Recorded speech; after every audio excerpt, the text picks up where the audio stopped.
From the land to Grant University in Urbana-Champaign, Illinois, this is the closing market report for the 8th day of January 2025. I'm Extension's Tuck Gleason. Coming up, we'll talk about the commodity markets with Greg Johnson from TGM. I'll recap yesterday's press conference with President-elect Donald Trump as it's related to agriculture and energy, and then we'll take up the weather forecast tomb with Drew Lerner at World Weather Incorporated in Kansas City. In Chicago today, nearby corn at $4.54, down 4 cents in the March. May futures 3 1/4 lower at $4.62.5. December new crop down a penny and a quarter. March beans 2 3/4 lower at $9.94, and the half in November at $10.09, down 2 1/2. Greg Johnson now joins us from TGM. That's Total Grain Marketing, the elevator owned by FS right here in Champaign County. Hi, Greg. Thanks for being with us today. Good to be with you, Todd.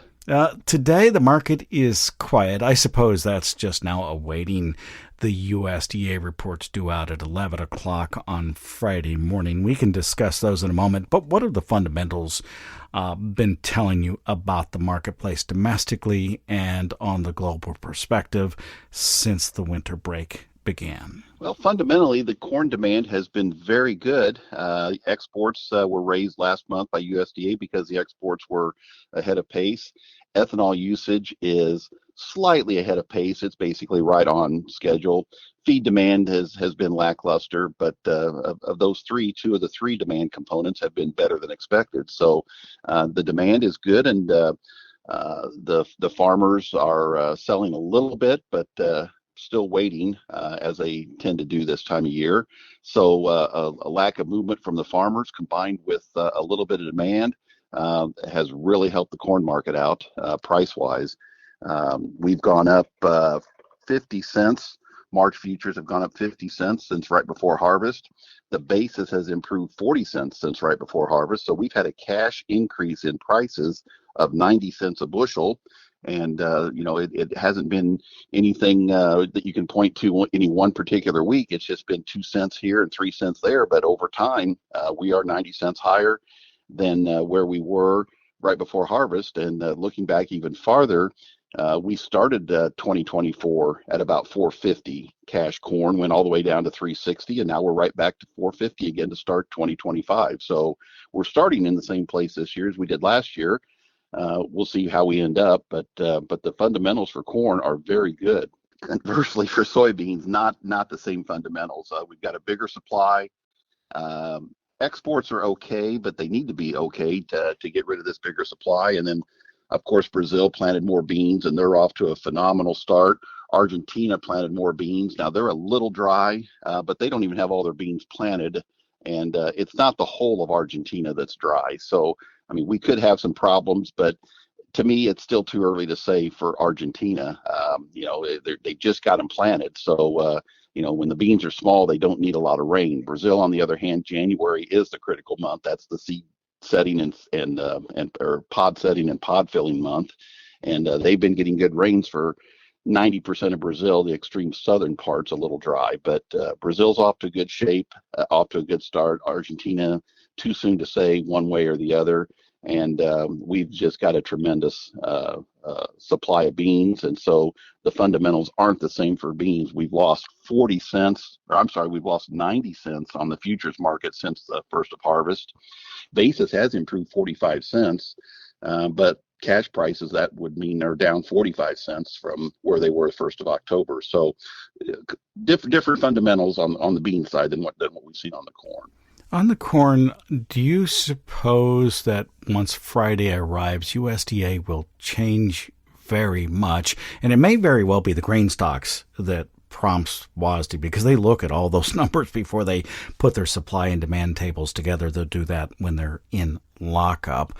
They'll have an idea what was used in the first quarter. And I'm just wondering, because USDA NAS has already changed a couple of things, and WASDE too, increasing demand, exports, the World Ag Outlook Board, that is, and ethanol usage, and then USDA NAS taking down already fairly substantially the yield for corn. I'm wondering whether all of that has already been built in and whether we'll see anything more this time around. Yeah, you bring up some good points. A lot of this is kind of baked in already. I think we know about this. But nevertheless, it seems like this January report tends to have some surprises. Look back over the last 10 years, and the average price of corn change on the day of the report is 9 cents, and beans change 19 cents. Some years higher, some years lower. We've had as much as a 25-cent move in corn back in 2021. We've had as much as a 46-cent move in 2021. Last year, corn was down 11 on the day of the report, and beans were down 12 on the day of the report. But the couple of years before that, we were higher. So, it seems like we probably will have something unexpected come out of one of the reports on Friday that probably will move the market one way or the other. If USDA comes in close to what the numbers the trade is expecting, and those are lower, does that mean we go lower on Friday? I think the funds, now I switched topics to the funds. The funds since November 1st have gone from a record short corn position to a moderate long position. And I think they could still add to their length if we don't get a negative report. So if it's just a little bit lower and people say, well, that's what we expected, that still may allow the funds to buy a little bit more corn.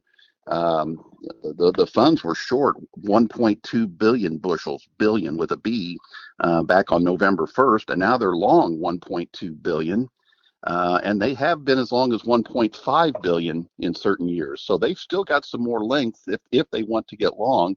Now, that's, a lot of that's already factored in, but, I still think the funds might have one more push up, and that might give farmers one more selling opportunity to get corn sold on a 10-cent rally, let's say, if that report is somewhat friendly on Friday. Do you think it's yield or demand that will really push that? The report may be yield. I think we may drop a bushel and a half in the corn, and that gets your carryout down to 1.6 something instead of 1.7 something.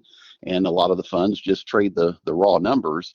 And if you see a 1.6 carryout, that might trigger that computer, that algorithm to say, let's buy some more corn. So if we do see that, like I say, that may be a selling opportunity because we've already rallied 90 cents. If we can get another 10 cents out of corn, that's about where we were last year. And unless we have a weather problem, that may be a good place to start selling some corn. What expectation do you have for the changes in the soybean? I don't look for anything positive to come out of the report. We may see the yield drop a half a bushel, but that still is going to leave us with a carryout well over 400 million bushels.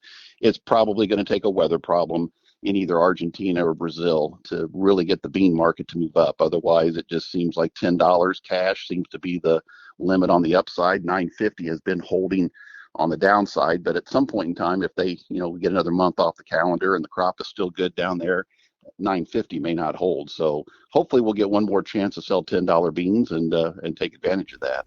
What dampening prospect does the soybean number have on the corn if it comes to fruition as you expect? Yeah, I mean, it's hard for one to rally over time. You can do it in the short run. Corn can go higher while beans go lower for a week or two.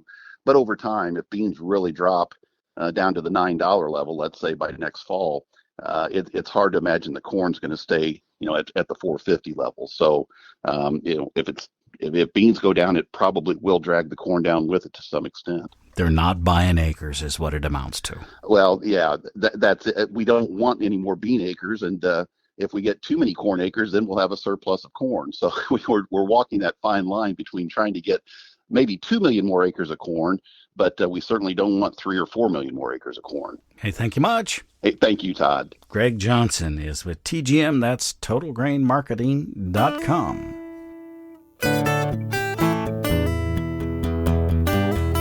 Let's take a look now at President-elect Donald Trump's news conference held at his home in Florida yesterday. The first item on the president's agenda was to introduce the founder and chairman of DeMac Properties. His name is Hussein Sajwani from the Middle East. His real estate development company has a decade-long relationship with the Trump Organization. It has primarily developed luxury properties. Now, Mr. Trump brought Sajwani to the microphone 2 minutes into the press conference to talk about a $20 billion foreign investment his company expects to make in the United States. Thank you, Mr. President. It's been amazing news for me and my family when he was elected in November. We've been waiting 4 years to increase our investments in U.S. to a very large amount of money. We are a company operating in more than 20 countries around the world. We have delivered more than 45,000 luxury units and another 45,000 in the pipeline. In data center, we are in 10 countries around the world, in Asia, Europe, and Middle East. And we're very, very excited now with his leadership and his open strategy and policy to encourage businesses to come to U.S. For the last 4 years, we've been waiting for this moment. And we're planning to invest $20 billion and even more than that if the opportunity in the market allow us. But at the moment, we're planning $20 billion in data center, catering for the AI and cloud business for the hyperscalers. That $20 billion, as the president-elect outlined, is expected to be invested in Texas, Arizona, Oklahoma, Louisiana, Ohio, Illinois, Michigan, and Indiana. The U.S. Department of Energy notes data centers are one of the most energy-intensive building types, consuming 10 to 50 times the energy per floor space of a typical commercial office building. Collectively, these spaces account for about 2% of total U.S. electricity use today. So far, you're still wondering what this has to do with agriculture. Well, a couple of things. First, in order to build a data center, ground would need to be purchased. According to Bowler Engineering, it requires a minimum of 40 acres. It also needs access to electricity, water, and fiber optic lines. The need for data centers and cloud computing is expected to jump dramatically in the next 5 years.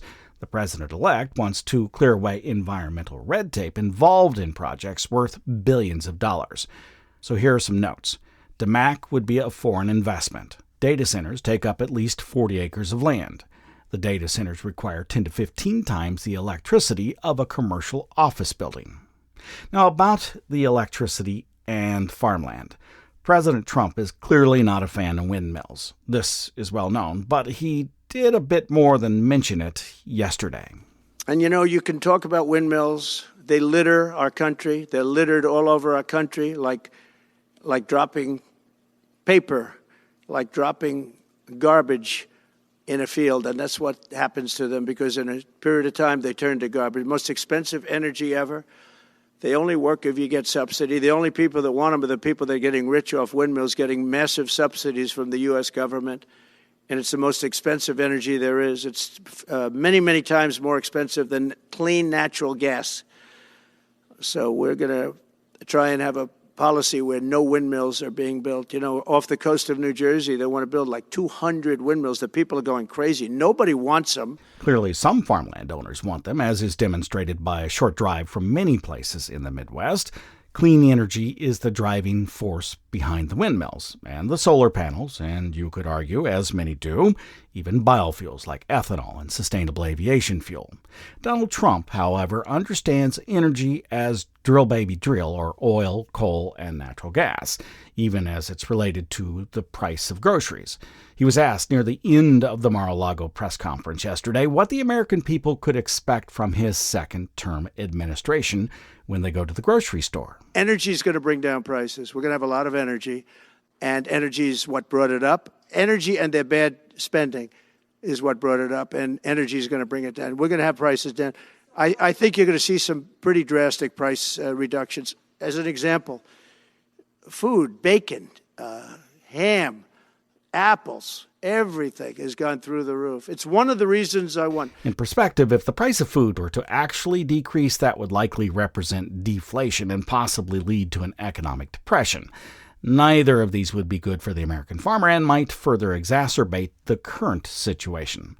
What is happening at the moment, and presumably will continue to happen, is that food prices hold closer to steady, with predictable annual increases, and should a President Trump's policies prove economically sound, lower inflation rates. Generally, it takes about 18 months for a new administration's economic policies to be reflected in the broader economic numbers. However, trade and international policies can be much more quickly reflected into individual industries. Agriculture and automotive would be two good examples.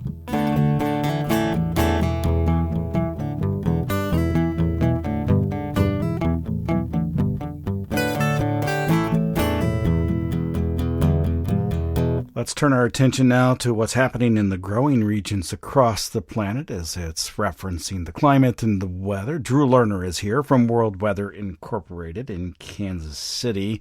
I take it you survived the big snowstorm that we had over the weekend. Yeah, it's a great thing, a meteorologist's dream come true. Ranked number ranked number 3 on the record books for my part of the world here in Kansas City. So it was we had a foot, and my back still hurts. I bet. Did you have ice before that as well? A little bit, but it wasn't too bad right in this metro area. Now, just to the south of town, there was a lot more ice than there was here in the metro area. Yeah, my son is in, as I've talked to other meteorologists, in Junction City, and they seem to be in the bullseye. I don't recall exactly how much he had on the ground, but something more than 18 inches, I suppose. And they had freezing rain. That was all shut down there. Yes.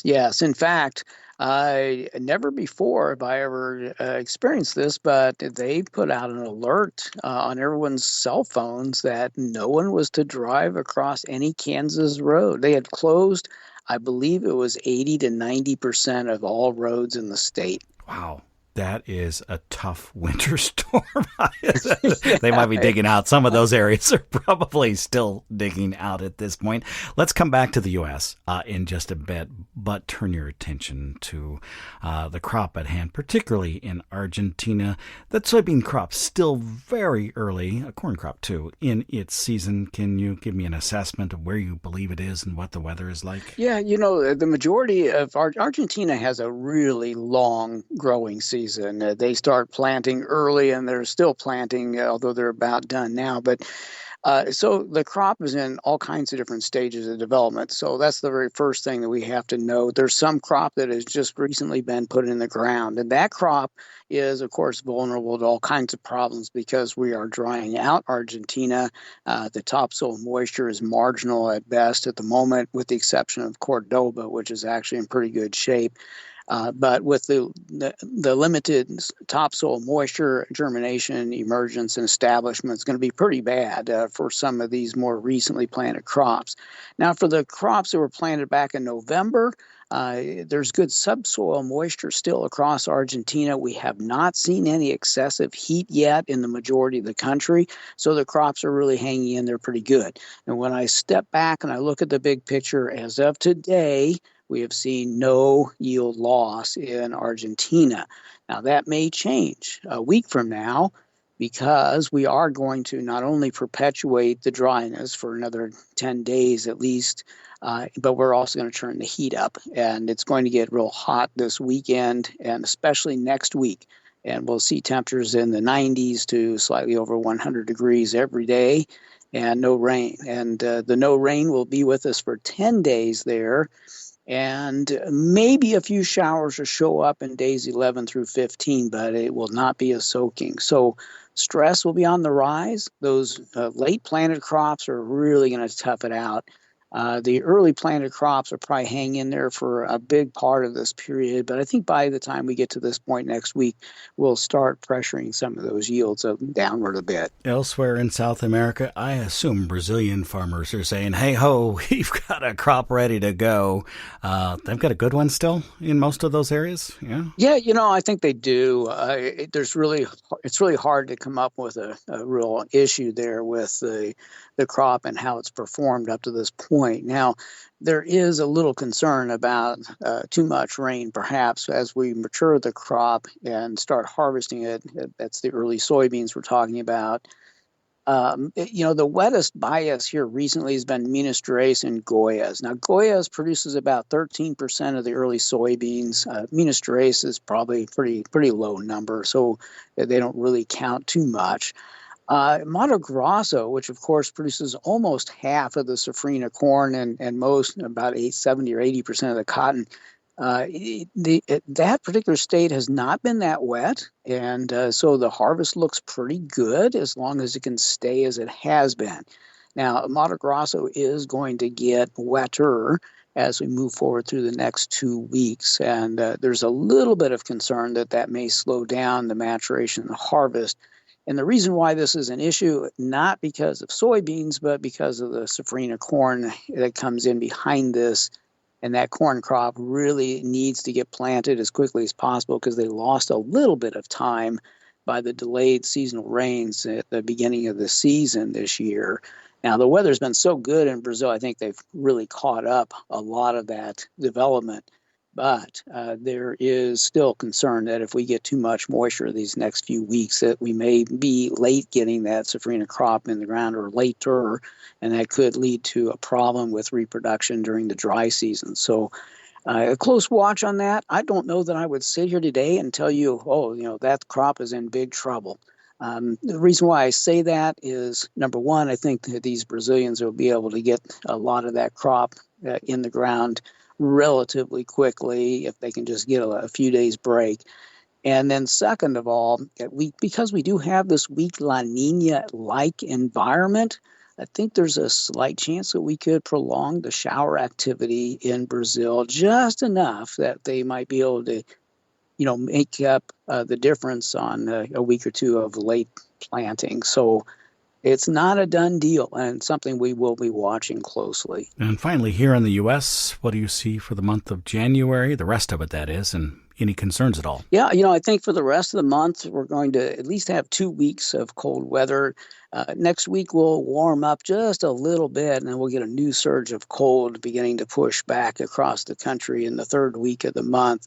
At the end of the month, though, we're seeing indications now that suggest a notable warming trend will take place across the Midwest and the Atlantic coast states, and we'll see above normal temperatures possibly evolving once again. And that will also help to stimulate a little more active weather in a southwesterly flow pattern aloft that might bring moisture to the upper Midwest, where it's been a bit dry, to say the least, for quite a bit of this season so far. So we're going to watch real closely. Again, that would be in the last days of January and maybe early February when we heat up the eastern part of the country. Now, that warmer weather isn't going to last for a long period of time. February does promise to bring more cold air into the central and eastern parts of the country eventually. So we will not perpetuate the wet bias and the warm conditions for too long, but maybe long enough to make some improvement. In the nearer term, we do have a winter storm that will occur really Thursday into Saturday of this week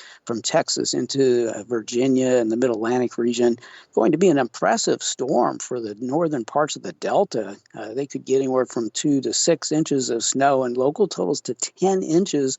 And maybe Memphis will be ground zero for the heavier amounts possibly, and that could be a real problem for a place where snowplows are hard to find. Indeed, it could be. Thank you much. I appreciate it, Drew. You bet. Have a good day. You too. Drew Lerner is with World Weather Incorporated in Kansas City. Helped us to wrap up this Wednesday edition of the Closing Market Report. From Illinois Public Media, I'm Todd Gleason.